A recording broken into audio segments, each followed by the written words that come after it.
मैं गीत वहीं का गाता हूँ। मैं भारत का रहने वाला हूँ, भारत की बातें सुनाता हूँ।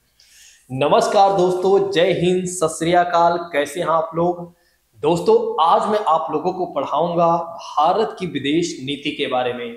तो इस समय हम लोग पढ़ रहे हैं सामाजिक विज्ञान, और सामाजिक विज्ञान के अंतर्गत हम पढ़ रहे हैं सिविक्स जैसे विषय को। और इसके पहले वाली क्लास में यदि आप देखें तो हमने आपको पढ़ा दिया है ग्रामीण स्वशासन के बारे में, और साथ ही साथ हमने आपको नगरीय स्वशासन के बारे में भी बता दिया है। जिन लोगों ने अभी तक पहली और दूसरी क्लासेस को नहीं देखा हुआ है या क्लास को नहीं देखा हुआ है, वे लोग क्या करेंगे, इस क्लास को देखने के बाद पहली और दूसरी वाली क्लास को जरूर देख लेंगे।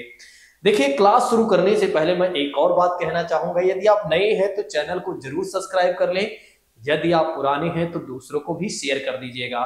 देखिए, एक एक क्लास को अच्छे तरीके से देखते चलिए। अगर हो सके तो आप नोट्स भी बनाते चलिए, जिससे क्या हो कि जब आपका एग्जाम नजदीक हो रहेगा तो आप क्या करेंगे, यानी कि जब आपका एग्जाम नजदीक आएगा तो आप क्या कर सकेंगे, आराम से रिवीजन कर सकेंगे। चलिए आइए अब प्रारंभ करते हैं कि आज हम किन किन बिंदुओं पर आज हम चर्चा करने वाले हैं। जैसा कि बात करते हैं भारत की विदेश नीति के अंतर्गत हम देखने वाले हैं गुटनिरपेक्षता के बारे में, और इसके बाद यदि आप देखें तो हम देखने वाले हैं क्षेत्रवाद के बारे में, और इसके बाद हम देखने वाले हैं आर्थिक कूटनीति के बारे में, यानी कि इकोनॉमिक डिप्लोमेसी के बारे में हम देखने वाले हैं। चलिए आइए प्रारंभ करते हैं, बिना किसी और बात की चर्चा करते हुए सीधा आते हैं अपने टॉपिक पर। ऐसे में अगर देखा जाए तो भारत की विदेश नीति के बारे में हम समझने वाले हैं। दोस्तों, इत्मीनान से चीजों को समझिएगा। अगर कोई बातें आपको नहीं समझ में आती हैं तो आप लोग क्या करिएगा, कमेंट बॉक्स में अपने प्रश्न को जरूर दीजिएगा, ताकि आपके प्रश्न का मैं जवाब दे सकूं, यानी कि आपके डाउट्स को मैं क्लियर करा सकूं। देखिए, कोई भी देश हो, मतलब किसी भी देश की बात करते हैं तो हर देश की विदेश नीति का मुख्य उद्देश्य यही होता है दोस्तों कि वो अपने हितों की रक्षा करे। बिल्कुल सही बात है, चाहे वो भारत की बात करें या चाइना की बात करें या अन्य देशों की बात करें, सभी देश चाहते हैं कि हमारे हित की रक्षा होनी चाहिए।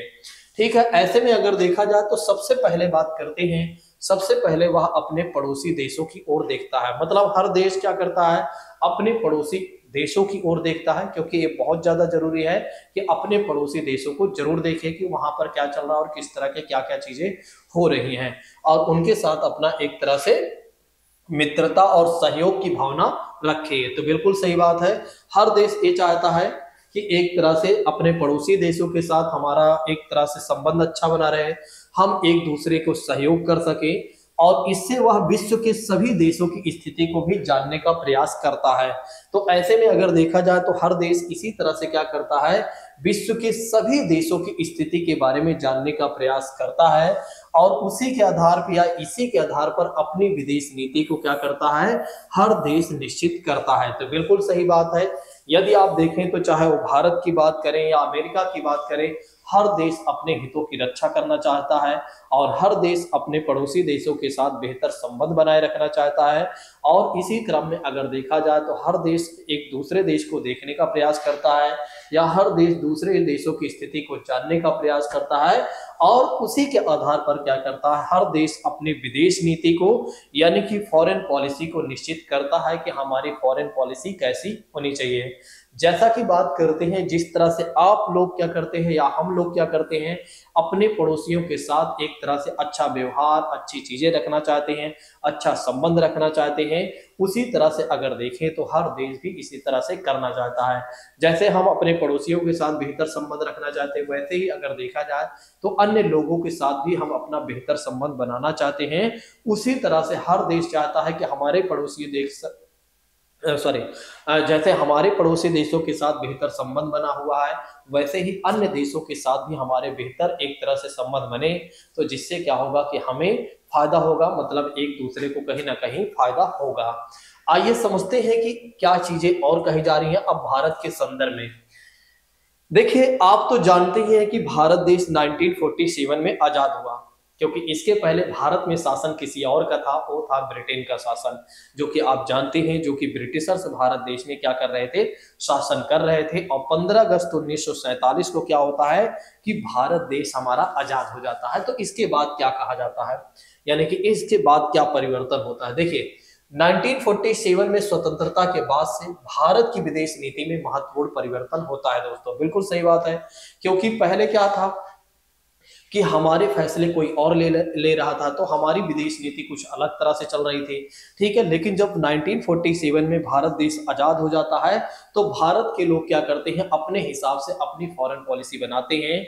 क्योंकि कहीं ना कहीं अगर देखा जाए तो अब हम अपने हितों की रक्षा बेहतर तरीके से करेंगे या कर पाएंगे, क्योंकि अब हमारे देश के लोग स्वयं एक तरह से निर्णयकर्ता वाले बन गए हैं। क्योंकि भारत एक संप्रभु राष्ट्र बन चुका है 1947 के बाद, और जिसके वजह से क्या कहा जा रहा है कि भारत की विदेश नीति में क्या होता है, महत्वपूर्ण परिवर्तन होता है। और समय के साथ विदेश नीति के उद्देश्य और इसके आर्थिक सुरक्षा, सामरिक हितों का भी प्रतिबिंब करने के लिए विकसित हुए हैं। बिल्कुल अगर देखा जाए तो समय के साथ क्या होता है, सारी चीजें बदल जाती हैं।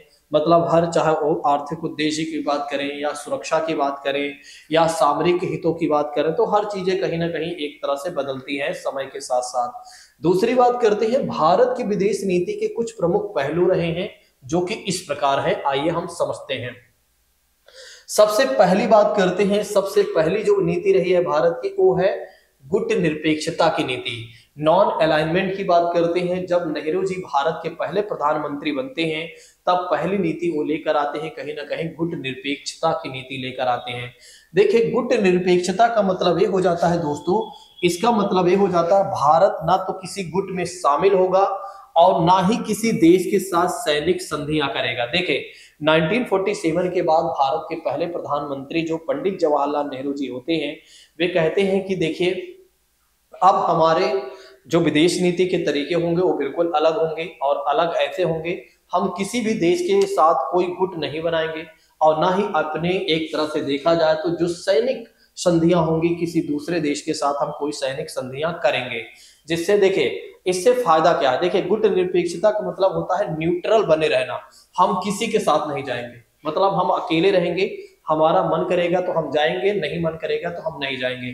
ऐसा हम किसी देश के साथ कोई समझौता या किसी संगठन का हम ऐसा कोई नहीं सदस्य बनेंगे जिससे क्या हो कि कल कोई देश किसी देश के साथ आक्रमण करे तो हमें भी मजबूरन जाना पड़े, भले ही वो हमारा मित्र राष्ट्र हो। इसलिए क्या होता है कि नेहरू जी क्या करते हैं, गुट निरपेक्षता की नीति लेकर आते हैं कि भारत जो होगा ना तो किसी एक तरह से गुट में शामिल होगा और ना ही किसी देश के साथ सैनिक संधियां करेगा। चलिए आइए अब समझते हैं और अच्छे तरीके से। देखिए भारत की विदेश नीति की विशेषता गुट निरपेक्षता के प्रति प्रतिबद्धता है। बिल्कुल सही बात है, गुट निरपेक्षता मैंने आपको बता दिया ना, गुट निरपेक्षता का मतलब किसी गुट में शामिल हमें नहीं होना है, इसके प्रति भारत जो होता है प्रतिबद्ध रहता है। अब इसका मतलब यह है कि भारत सभी देशों के साथ मैत्रीपूर्ण संबंध बनाए रखना चाहता है। इसका मतलब यह है भारत ये चाहता है कि हर देश के साथ हमारा मित्रवत व्यवहार रहे, हमें किसी के साथ, हमारे किसी के साथ कोई बैर ना रहे, मतलब हर देश के साथ हमारा बेहतर संबंध रहे। भारत यही चाहता है 1947 के बाद, और भारत ऐसा कहता भी है और करता भी है कहीं ना कहीं। और किसी एक गुट के साथ गठबंधन करने से भारत बचना चाहता है। बिल्कुल सही बात है। क्यों? क्योंकि आप देखिए एक तरह से 1947 के बाद क्या होता है, 1947 के पहले अगर आप देखें तो हम वैसे ही बहुत ज्यादा परेशान थे। एक कंपनी आती है जिसका नाम होता है ईस्ट इंडिया कंपनी, और वो बोलती है कि आप हमें क्या करिए, केवल और केवल व्यापार करने के लिए समय दे दीजिए, मतलब एक तरह से हमें व्यापार करने के लिए आप आदेश, सॉरी, एक तरह से अप्रूवल दे दीजिए और हम यहाँ केवल और केवल व्यापार करेंगे, जिससे आपका भी विकास होगा और हमारा भी विकास होगा। अब वो कंपनी क्या करती है कि धीरे धीरे क्या करती है, हमारे देश पर कब्जा कर लेती है और स्वयं शासन चलाने लगती है। लगभग 200 साल 250 साल तक ये क्या करते हैं, ये जो ब्रिटिशर्स होते हैं, जो ईस्ट इंडिया कंपनी लेकर आते हैं, बस केवल व्यापार के लिए आते हैं और शासन करने लगते हैं, जिसकी वजह से भारत कहीं ना कहीं आजादी के बाद इन सब चीजों से बचना चाहता है। और भारत को कहीं ना कहीं इन सब चीजों को लेकर डर भी हमेशा से बना रहा कि अगर हम फिर किसी गुट में शामिल हो जाएंगे तो हो सकता है फिर हमारे साथ कुछ ना कुछ गलत हो जाएगा। और इसकी वजह से भारत ने इन सब चीजों को पूरी तरीके से डिनाई कर दिया, मना कर दिया कि अब हम किसी भी गुट में शामिल नहीं होंगे, हर देशों के साथ हमारा मैत्रीपूर्ण यानी कि मित्रवत व्यवहार रहेगा या एक तरह से फ्रेंडशिप रहेगी, और ताकि हमें ना तो हम किसी को दिक्कत देने वाले हैं और ना ही हमें कोई दिक्कत दे। ठीक है, चलिए नेक्स्ट बात करते हैं। इस नीति को शुरू करने में भारत के पहले प्रधानमंत्री, ये देखिए मैंने पहले भी बताया था, इस नीति को शुरू करने वाले भारत के पहले प्रधानमंत्री पंडित जवाहरलाल नेहरू ने शीत युद्ध काल मतलब कोल्ड वार के दौरान ही अपनाया था। तो ऐसे में अगर देखा जाए तो भारत के पहले प्रधानमंत्री जो नेहरू जी थे, वो देखिए बहुत सारे लोग कहते हैं कि नेहरू जी की जो नीतियां रही बिल्कुल गलत रही हैं, लेकिन मैं कहता हूं कि अगर कोई व्यक्ति बहुत ईमानदारी तरीके से नेहरू जी की नीतियों या पॉलिसियों को पढ़ता है तो निश्चित तौर पर वो नेहरू जी को कभी नहीं कहेगा कि वो बेकार इंसान थे। ठीक है, उनकी पॉलिसी हमेशा से अच्छी रही है, कहीं ना कहीं उन्होंने देश को आगे बढ़ाने का काम किया। देखिए आप ही सोचिए, अब देखिए मैं आपको थोड़ा से कुछ बातें बताना चाहूंगा, हो सकता है कि कुछ लोगों के ये बातें पसंद ना आए, लेकिन अगर वे निष्पक्ष होकर समझते हैं तो निश्चित तौर पर वो चीजें उन्हें समझ में आ जाएंगी। जैसे आज अगर मैं आपसे कहूं कि आपके परिवार में आपके पिता हैं और माता हैं और आप 3 से 4 भाई हैं। अब आपके पिता के पास कोई संपत्ति नहीं है और आपके पिताजी ने क्या किया, आप सभी लोगों को अलग कर दिया। तो अब सोचिए आपके पास रहने के लिए घर तक नहीं है और एक तरह से खाने के लिए बेहतर चीजें नहीं है, खाने के लिए अच्छा अनाज नहीं है और कुल मिलाकर सोने के लिए कह सकते हैं कि छत नहीं है। तो आप समझ सकते हैं कि आपको बनाने में कितना समय लगेगा। अब आपको घर बनाना है, गाड़ी लेना है और बहुत सारी चीजें करना है, तो ऐसा करने में आपका जीवन गुजर जाएगा। और जब आपका बेटा आए और आपसे ये कहे कि आप बताइए कि एक तरह से आपने किया क्या, तो आप उसे क्या समझाएंगे। अब वो क्या समझ रहा है, समझ रहे नहीं। अब उसने क्या किया, जैसे ही आपने गाड़ी घर मकान सब कुछ तो कर ही दिया, या गाड़ी नहीं लिया मकान ले लिया, सब कुछ बेहतर आपने बना दिया, और उसके बाद लड़का आया और उसने क्या किया, कुछ दिन कमाया और कमाने के बाद उसने क्या किया, कार खरीद लिया। तो उसने बोला देखो मैंने अपने जीवन में इतना अचीव कर लिया। लेकिन उस मूर्ख को ये नहीं पता है कि पहले घर किसी और ने बनाया था, तुम भी नया घर बनाओ नई गाड़ी खरीदो तब हम जाने कि हाँ तुम कितना कैपेबल हो। ठीक है, उसी तरह से अगर आप देखें तो नेहरू जी की भी पॉलिसी कहीं ना कहीं आप देख सकते हैं 1947 के बाद जब भारत देश आजाद होता है तो भारत के पास क्या रहता है, ये बातें तो आप समझ सकते हैं। बाकी मर्जी आपकी है, बाकी मर्जी आपकी है, आप क्या चाहते हैं। ठीक है, बाकी मर्जी आपकी है दोस्तों, बाकी मर्जी आपकी है, आप समझ सकते हैं। चलिए आगे बढ़ते हैं, इन सब चीजों को आगे बढ़ाते हैं।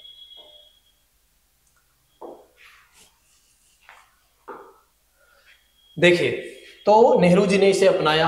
आज भी भारत की विदेश नीति का आधारशिला यही बनी हुई है। आज भी अगर देखा जाए तो भारत की जो विदेश नीति की आधारशिला है दोस्तों, आज भी यही बनी हुई है। भारत ने शांतिपूर्ण स्वतंत्र विदेश नीति अपनाने का निश्चय किया। बिल्कुल सही बात है, भारत ने बिल्कुल सही निर्णय लिया कि शांतिपूर्ण हम एक तरह से रहेंगे, मतलब शांति पूर्वक रहेंगे, और साथ ही साथ स्वतंत्र विदेश नीति हम अपनाएंगे। मतलब किसी के साथ संबंध बनाएंगे, अगर हमें अच्छा ना लगा तो आराम से हम क्या करेंगे, संबंध तोड़ देंगे। तो हमें किसी के ऊपर दबाव, मतलब ना तो हमारे ऊपर कोई दबाव डाले ना हम किसी के ऊपर दबाव डालेंगे। हमारी इस तरह से विदेश नीति रहेगी ताकि ना हमें कोई दिक्कत हो ना किसी और को कोई दिक्कत हो। ठीक है, नेक्स्ट बात करते हैं। स्वतंत्रता की यह विदेश नीति गुट निरपेक्षता की नीति में फिर बदल गई। और गुट निरपेक्षता का अर्थ ये हो जाता है भारत ना तो किसी गुट में शामिल होगा और ना ही किसी देश के साथ सैनिक संधियां करेगा। तो मुझे लगता है कि अब आप लोगों को सारी बातें यहां तक समझ में आ गई होंगी कि गुट निरपेक्षता का मतलब क्या हो जाता है और भारत की विदेश नीति कैसे एक तरह से बनती है, या भारत की विदेश नीति का आधारशिला क्या होती है। तो गुट निरपेक्षता को आप लोग ध्यान रखिएगा। अब हम बात कर लेते हैं क्षेत्रवाद के बारे में। देखिए क्षेत्रवाद के बारे में बात करते हैं तो भारत ने अपने विदेश नीति में क्षेत्रीय सहयोग पर भी महत्व दिया है, यानी कि महत्व पर बल दिया है। देश ने दक्षिण एशियाई क्षेत्रीय सहयोग, जिसे सार्क संगठन कहा जाता है दोस्तों, इसमें भी भारत ने अग्रणी भूमिका निभाई है। तो अगर आप देखें तो जो सार्क संगठन है, सार्क संगठन की बात करते हैं तो सार्क संगठन में यदि आप देखें तो सार्क संगठन में यदि आप देखें तो कई देश शामिल हैं, लगभग 8 देश शामिल हैं, जिसमें अफगानिस्तान है और बांग्लादेश है, भूटान है, इंडिया है, मालदीव है, नेपाल है, पाकिस्तान है और श्रीलंका है। तो इसमें अब यदि आप देखें तो भारत ने क्या किया हुआ है, अग्रणी भूमिका निभाया हुआ है, यानी कि भारत ने हमेशा से आगे चढ़ बढ़कर भागीदारी ली है ताकि हमारे जो संबंध रहे वो बेहतर रहे और एक दूसरे को हम सहयोग कर सकें। तो ऐसे में अगर देखा जाए तो भारत की जो विदेश नीति रही है बहुत ही अच्छी रही है। भारत ने हमेशा एक तरह से अपने आप को आगे किया है, अपने पड़ोसी देशों को एक तरह से अपने पड़ोसी देशों के साथ संबंध अच्छा करने के लिए और एक तरह से उन्हें कोई परेशानी ना हो इसके लिए अगर आप देखें तो भारत ने हमेशा ही चढ़ बढ़कर भागीदारी लिया और कहीं ना कहीं भारत आगे अग्रणी भूमिका निभाया हुआ है। और नेक्स्ट बात करते हैं, लुक ईस्ट पॉलिसी भी भारत अपनाता है। देखिए पहले क्या था, भारत लुक ईस्ट पॉलिसी अपना रहा था, यानी कि पूर्व की ओर नीति, एक तरह से भारत पूर्व की ओर नीति वाली पॉलिसी चल रही थी भारत की। और जब मोदी जी आते हैं तो इसको बदलकर एक्ट ईस्ट पॉलिसी भी कर देते हैं, एक्ट ईस्ट पॉलिसी भी कर देते हैं। तो इसके माध्यम से भारत क्या करता है, अपने पड़ोसियों देशों के साथ अगर देखा जाए तो संबंधों को मजबूत करने की भी मांग करता है या एक तरह से मांग की है। तो क्षेत्रवाद का मतलब ये हो जाता है दोस्तों कि भारत अपने विदेश नीति में क्षेत्रीय सहयोग पर भी महत्व देगा, यानी कि अपने पड़ोसी देशों के साथ भी संबंध को बेहतर करेगा। मतलब एक तरह से अगर आप देखें तो गुट निरपेक्षता वाली नीति में ये था कि भारत किसी भी गुट में शामिल नहीं होगा। अब सार्क संगठन जो है एक संगठन है, संगठन कोई एक तरह से गुट नहीं है। इसमें भारत जब चाहे तब निकल सकता है और जब चाहे तब शामिल हो सकता है, क्योंकि भारत और अन्य जो भारत के पड़ोसी देश है ये सब मिलकर सार्क संगठन का एक सार्क संगठन को बनाए थे। तो इसमें ये नहीं है कि एक तरह से भारत को कोई परेशानी होगी दोस्तों, ठीक है। तो ये बात ध्यान रखिएगा, क्षेत्रवाद का मतलब ये हो जाता है। चलिए अब बात करते हैं लुक ईस्ट पॉलिसी की बात करते हैं, जिसे बोला जाता है पूर्व की ओर देखो नीति, ठीक है। तो इसमें कौन कौन से देश आते हैं, तो भारत ये चाहता है कि जापान के साथ हमारा बेहतर संबंध बना रहे, और दक्षिण कोरिया की बात करते हैं, वियतनाम की बात करते हैं, मलेशिया की बात करते हैं, ऑस्ट्रेलिया की बात करते हैं। इन सभी देशों के साथ हमारा बेहतर संबंध बना रहे और इन सभी देश हमें सहयोग करें और हम इनको सहयोग करें, कहीं ना कहीं भारत की ये नीति रही है। तो लुक ईस्ट की पॉलिसी भी भारत अपनाता है, ये बातें ध्यान रखिएगा। और लुक ईस्ट पॉलिसी के अंतर्गत कौन कौन से देश आते हैं ये बातें भी याद रखिएगा, क्योंकि हो सकता है आपके एग्जाम में यह प्रश्न बन जाए कि लुक ईस्ट पॉलिसी के अंतर्गत कौन कौन से देश आते हैं। तो ध्यान रखिएगा, जापान, दक्षिण कोरिया, वियतनाम, मलेशिया, ऑस्ट्रेलिया की बात करते हैं, ये सब देश आएंगे। देखिए जो मैं चीजें आपको पढ़ा रहा हूँ कोई आपको पूरे यूट्यूब पर नहीं पढ़ाएगा, क्योंकि ये बहुत कठिन विषय है, आईआर है, इंटरनेशनल रिलेशन है, इसको कोई भी नहीं पढ़ाता है। आप देखते हैं कि यूट्यूब पर हर कोई जो पढ़ा भी रहा है वो क्या कर रहा है, सीडीपी और हिंदी की पेडागोजी, ईवीएस पढ़ा रहा है। एसएसटी में अगर आप देखें तो मेन टॉपिक को पढ़ाता है और बाकी चीजों को नहीं टच करता है, क्योंकि ये काफी कठिन चीजें होती हैं, इसको समझना और समझाना पाना काफी ज्यादा कठिन होता है, ठीक है। चलिए नेक्स्ट बात करते हैं। इसलिए मैं आप सभी लोगों से कहना चाहूंगा कि आप लोग क्या करिए, हमारा सपोर्ट कीजिए और हमारा साथ दीजिए। मैं दावा करता हूं कि हर एक विषय को बहुत बेहतर और पूरी ईमानदारी के साथ मैं आपको पढ़ा कर दूंगा। आपके एक भी प्रश्न गलत नहीं होंगे यदि आप लोगों ने पूरी निष्ठा और ईमानदारी से पूरी क्लास को देख लिया और नोट्स बना लिया तो और रिवीजन कर लिया। तो भारत द्वारा दक्षिण पूर्व एशिया के देशों के साथ भी बड़े पैमाने पर आर्थिक और सामरिक संबंधों को भी विस्तार देने के लिए भारत ने कहीं ना कहीं अग्रणी भूमिका निभाया हुआ है या निभाई हुई है। नेक्स्ट बात करते हैं, भारत को एक क्षेत्रीय शक्ति के रूप में भी स्थापित करने और इस इलाके में चीन के प्रभाव को संतुलित करने के उद्देश्यों से भारत ने इस तरह की नीति बनाई है। क्योंकि आप जानते हैं चाइना की जो पॉलिसी रही है वो हमेशा ही भारत को इन्फ्लुएंस करने वाली रही है, भारत को ही कहीं ना कहीं एक तरह से नुकसान पहुंचाने वाली नीति रही है। कभी भी चाइना ये नहीं चाहा कि भारत अच्छा हो, भारत आगे बढ़े, भारत आर्थिक रूप से सशक्त बने, भारत सामाजिक रूप से सशक्त बने, भारत एक तरह से शैक्षणिक या सैनिक रूप से सशक्त बने। कहीं ना कहीं अगर आप देखें तो चाइना हमेशा से एक तरह से भारत को दबाने का प्रयास किया रहा है, और जिसमें एक तरह से कभी वो पाकिस्तान को यूज कर लेता है, कभी किसी को यूज कर लेता है। लेकिन भारत ने भी अपनी इतनी बेहतर पॉलिसी बनाई हुई है कि चाइना को काउंटर करता रहता है। ऐसा नहीं है कि चाइना जैसा चाहे वैसा कर सकता है, ठीक है। चाइना में इतनी ताकत नहीं है कि वो भारत से लड़े, क्योंकि चाइना भी जानता है कि भारत अपने आप में एक सक्षम देश है, ठीक है, अगर हम उससे युद्ध करते हैं या किसी भी तरह से हम उसे इन्फ्लुएंस करने का प्रयास करते हैं तो भारत भी हमें क्या करेगा, इन्फ्लुएंस करेगा। जैसा कि आप देखते हैं कि भारत क्या करता है, देखो चाइना क्या करता है, एक तरह से भारत को इन्फ्लुएंस करने के लिए तमाम देशों के साथ अपना अलग संबंध बनाने का प्रयास करता है। तो भारत क्या करता है, चाइना को काउंटर करने के लिए अमेरिका के साथ अपना रिलेशन बढ़ाता है, और जिससे आप जानते हैं चाइना और अमेरिका के जो रिश्ते होते हैं हमेशा से ही कहीं ना कहीं तीखे रहे हैं। और इसको लेकर क्या होता है कि भारत कहीं ना कहीं चीजों को संतुलित करता है या चाइना को संतुलित करता है। ऐसे कई देशों के साथ भारत के संबंध बहुत अच्छे हैं, जिससे क्या होता है कि चाइना संतुलन में बना रहता है। और यही भारत की विदेश नीति है, और वैसे हर देश को यही चाहिए, चाहे वो चाइना भी ऐसा कर, देखो चाहे वो चाइना की बात करें, हर देश इसी तरह से करना चाहता है। एक देश दूसरे देश को काउंटर करने के लिए जो संपन्न देश होते हैं उनके साथ एक बेहतर संबंध बनाने का वे प्रयास करते हैं, ताकि एक देश दूसरे देश पर थोड़ा सा इन्फ्लुएंस कर सके, जिससे कि उसकी चीजें बेहतर बने रहे। आइए हम थोड़ा से समझ लेते हैं सार्क संगठन के बारे में, क्योंकि सार्क संगठन के बारे में आपके एग्जाम में क्वेश्चन पूछा जा सकता है। देखिए सार्क संगठन के बारे में बात करते हैं तो इसमें टोटल मिलाकर 8 कंट्री हैं। कितने हैं? 8 कंट्री हैं। और इसकी स्थापना कब की गई थी दोस्तों? 8 दिसंबर 1985 को। आपके एग्जाम में पूछा जा सकता है कि सार्क संगठन की स्थापना कब की गई थी, तो ध्यान रखिएगा सार्क संगठन की स्थापना की गई थी 8 दिसंबर 1985 को। और कहां पर?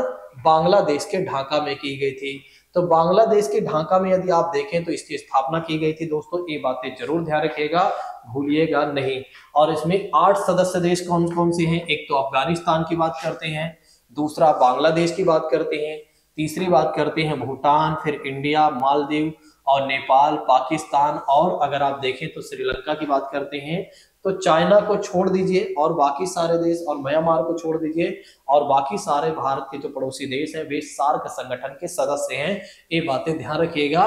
तो कौन कौन से देश इसमें नहीं है? एक तो चाइना की बात करते हैं, तो चाइना सार्क संगठन का सदस्य देश नहीं है। और दूसरी बात करते हैं म्यांमार की बात करते हैं, म्यांमार की बात करते हैं तो म्यांमार भी इसका सदस्य देश नहीं है। आपके एग्जामिनेशन में यहां प्रश्न ये बन सकता है कि क्या चाइना सार्क संगठन का सदस्य है क्या? तो आप ध्यान रखिएगा नहीं है। और आपके एग्जाम में यह भी प्रश्न बन सकता है क्या म्यांमार भी सार्क संगठन का सदस्य है क्या? तो आप ध्यान रखिएगा म्यांमार भी जो है वो सार्क संगठन का सदस्य नहीं है। बाकी भारत के सारे पड़ोसी देश अगर आप देखें तो क्या है, एक तरह से सार्क संगठन के सदस्य हैं। अब आइए हम बात करते हैं इकोनॉमिक डिप्लोमेसी के बारे में, यानी कि आर्थिक कूटनीति के बारे में। आइए हम समझते हैं। देखिए भारत ने अपनी विदेश नीति के प्रमुख घटक के रूप में आर्थिक कूटनीति पर तेजी से ध्यान केंद्रित किया है। अर्थात कहने का मतलब ये है इकोनॉमिक डिप्लोमेसी ने इस पर भारत ने ज्यादा ध्यान दिया है, ताकि भारत जो है एक तरह से एक आर्थिक रूप से मजबूत राष्ट्र बन सके।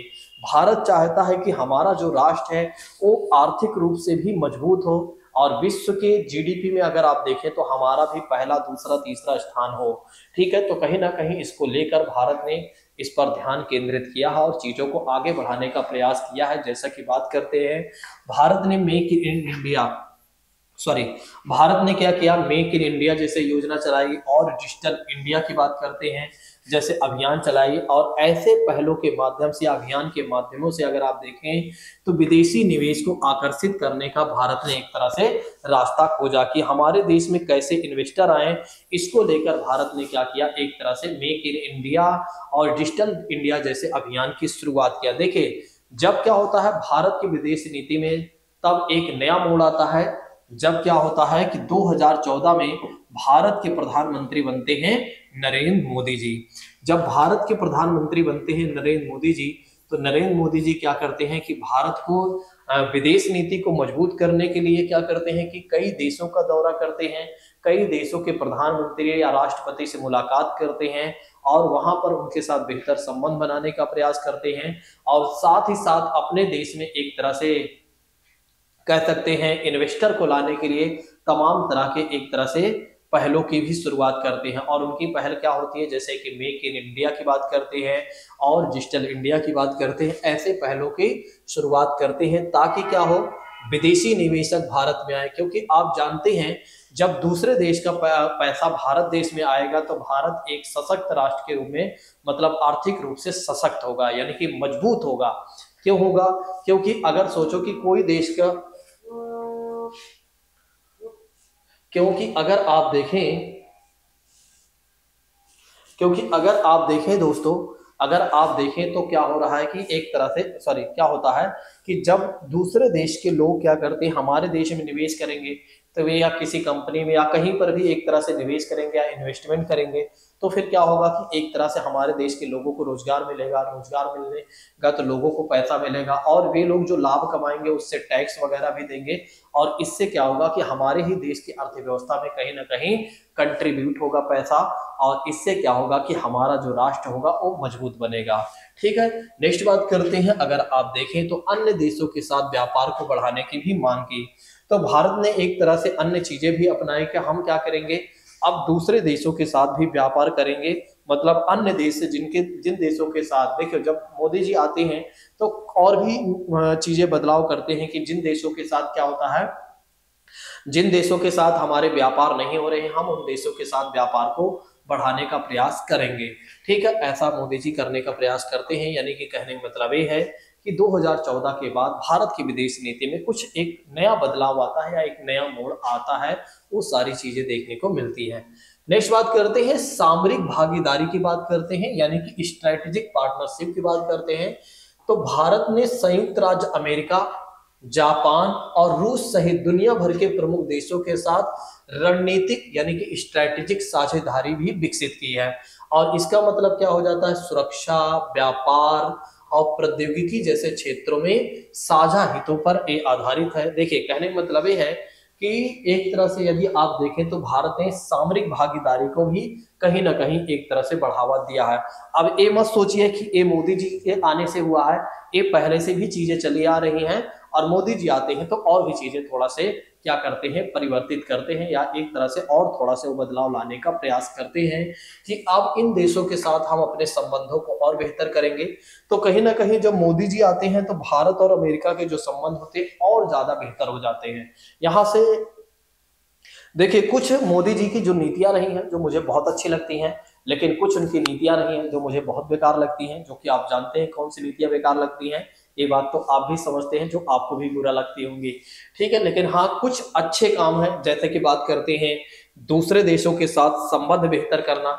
देखिए, जब मोदी जी आते हैं तो भारत के अमेरिका के साथ बहुत बेहतर संबंध बनाते हैं, डोनाल्ड ट्रंप जी जब रहते हैं अमेरिका के राष्ट्रपति, और जापान के साथ भी एक तरह से बेहतर संबंध बनाते हैं। रूस के साथ भारत का संबंध पहले भी बेहतर था, और आज भी मोदी जी जब आते हैं तो और भी बेहतर होता है, लेकिन कई बार इसमें खटास भी देखने को मिली है।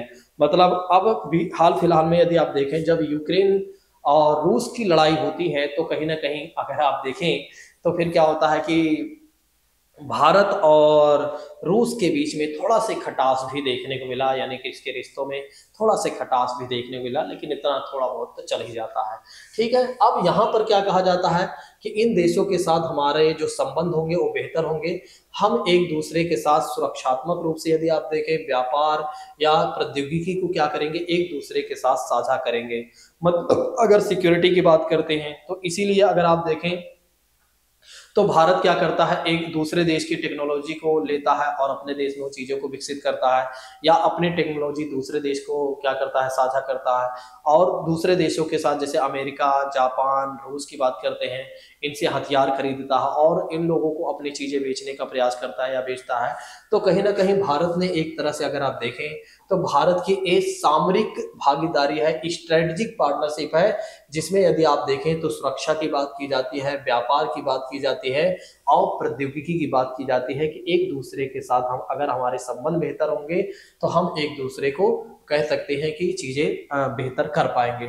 जैसे सुरक्षा की बात करते हैं ना, एक दूसरे को कहीं ना कहीं हम सपोर्ट करेंगे, और व्यापार की बात करते हैं एक दूसरे के साथ हम व्यापार को बढ़ावा देंगे, और टेक्नोलॉजी की बात करते हैं तो एक दूसरे के साथ हम क्या करेंगे, अपनी टेक्नोलॉजी को शेयर करेंगे, और जिससे क्या होगा कि वो राष्ट्र तो मजबूत होगा लेकिन उसके साथ साथ हमारा भी राष्ट्र मजबूत होगा। क्योंकि आप सोचिए कि अमेरिका ने कोई नई टेक्नोलॉजी विकसित किया, अब अगर वो टेक्नोलॉजी